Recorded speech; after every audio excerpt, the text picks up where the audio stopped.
अयोध्या के मिल्कीपुर के उपचुनाव में भाजपा की जीत पर इस समय हम भाजपा कार्यालय आए हैं और यहाँ पे से जुड़े कार्यकर्ता हैं और कार्यकर्ता बहुत उत्साहित है, गुलाल खेल रहे हैं, ढोल बजा रहे, नगारे बजा रहे, भगवान श्री राम का क्या कहना चाहिए? अपना फिर से करिए। आज की जीत तो प्रचंड जीत है।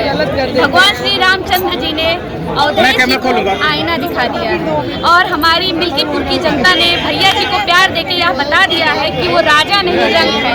घमंड इतना नहीं होना चाहिए कि जो अपने आप को अयोध्या का राजा कह रहे हैं। अयोध्या के राजा सिर्फ हमारे श्री प्रभु रामचंद्र जी हैं, उनके अलावा अयोध्या का राजा कोई नहीं बन सकता। इसलिए आज भगवान श्री रामचंद्र जी ने उनका घमंड तोड़ दिया है। वो राजा नहीं है, राजा सिर्फ एक 2024 के चुनाव में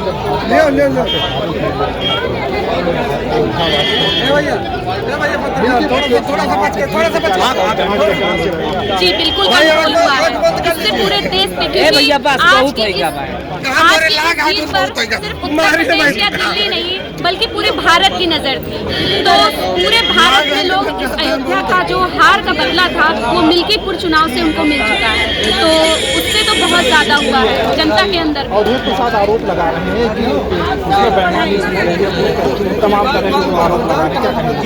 भैया अब देखिए, जब हार होती है या जैसे कहावत है अंगूर नहीं मिलता तो लोग बोलते हैं अंगूर खट्टे हैं। तो आज उनकी हार हुई है तो उनके पास कहने के लिए कुछ नहीं है कि हार हुई क्यों है। तो इसलिए बस ये बोल रहे हैं कि फर्जीवाड़ा हुआ है, ये हुआ है, वो हुआ।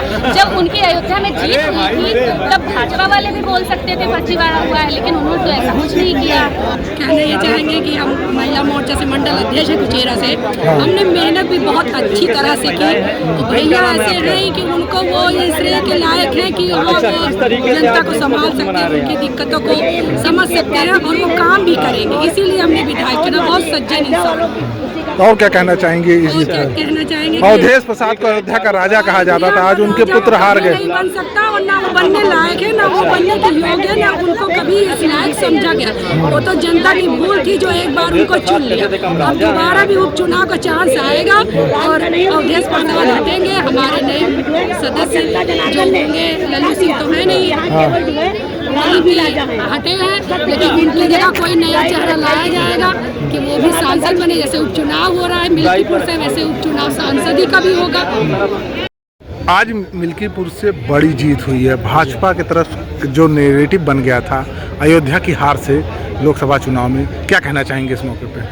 जो आज जीत हुई है उस जीत का जो एक प्रस्तावना लिखा था चंद्रभान ने, उसको लिखने में लगभग 90 दिन लगे थे। 90 दिन पहले ये, इनकी पत्नी, इनका परिवार, इनके पिताजी अथक परिश्रम किए। मिल्कीपुर के हर एक गांव पे हर एक सदस्य से इन्होंने टिकट मिलने के पहले ही मुलाकात कर ली थी।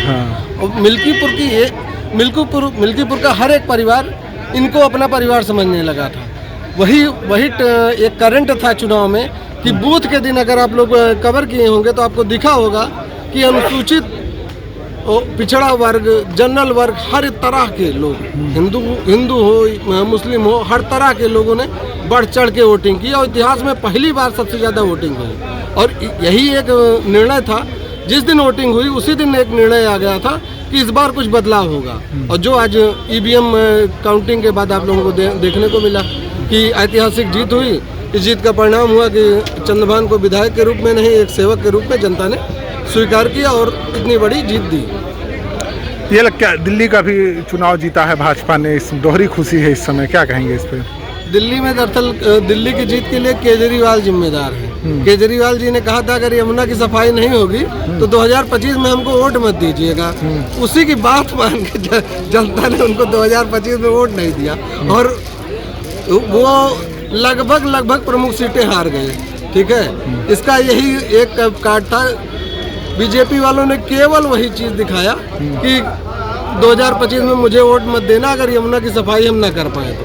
और यमुना की सफाई कितनी हुई ये आपको भी पता है। अवधेश प्रसाद ने रो रहे थे। अवधेश प्रसाद का कई सारा चरित्र है। चरित्र ये है कि उनका चरित्र ये है कि वो पल पल बदलने वाले नौटंकीबाज है। पहले के ज़माने में नौटंकी होती थी तो एक आदमी राजा बनता था, एक जोकर बनता था, कभी कभी वो सिपाही बन जाता था। वही अवधेश प्रसाद कभी भलल छलल दुनिया भर की एक्टिंग करना है उनको। लेकिन अब जनता एक्टिंग से थोड़ी है, जनता भी समझदार है। जनता ने देखा कि जो उसको सही लगा, जो विकास कर सकता है, जो सरकार के साथ है, जनता ने उसको अपना प्रतिनिधि चुना। जो कुछ कर ही नहीं सकता है, जो केवल बात ही कर सकता है, उसको जनता क्यों वोट दे। आदरणीय मोदी जी और योगी जी के धन्यवाद देता हूं, जिनके कुशल नेतृत्व में, कुशल कार्यकाल में हम लोग जनता में उनके द्वारा चलाई जा रही जो जन कल्याणकारी योजनाओं को, उनकी नीतियों को लेकर जन जन तक पहुंचाने का काम किया। और मिल्कीपुर की जनता नीतियों से प्रभावित होकर भारतीय जनता पार्टी के पक्ष में इतना अपना मतदान दिया, अपना आशीर्वाद दिया, अपने भाई को, बेटे को अपनाया। इसके लिए मैं देवतुल्य जनता के चरणों में पुनः आभार व्यक्त करता हूँ। बहुत बहुत